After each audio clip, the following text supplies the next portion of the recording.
Bago pong pag-uumpisa po tayo ngayon sa ating vlog, ano po siyempre po papakita ko po sa inyo, update ko lang po yung signal number 3 po tayo para Batangas po, bulaan po ng ano, ingat-ingat lang po kayo. Ano po, salamat po, thank you po. Abangan nyo po, may susunod pa po, tingnan.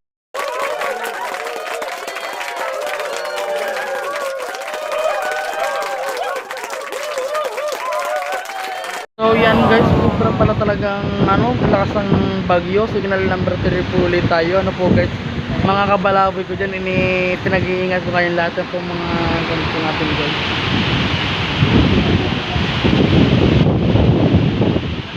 Ingat po tayo guys, signal number 3 po tayo ngayon. Ano po guys, marami pa tayo guys ng pagsasamahan na i-update ko lahat sa inyo guys, i-update ko lahat guys. Ito natin guys, ito po max. Mukha guys babaksak yata. Ito nakakatakot guys, nakakatakot. Ingat kayo dyan mga taga Batangas, mga taga Batangas, ingat kayo, ingat kayo. Lahat ng mga inaano ng bulkan, ingat kayo, ingat kayo. Sige po, mamaya na po ulit kayo i-update. Ano po?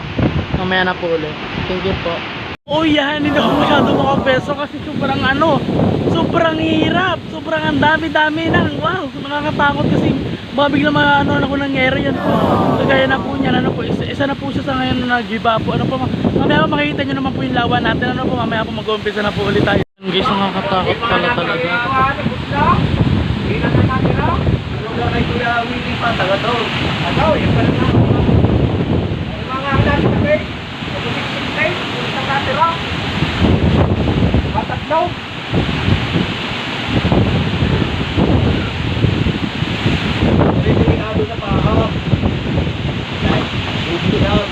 Signal number 3 po.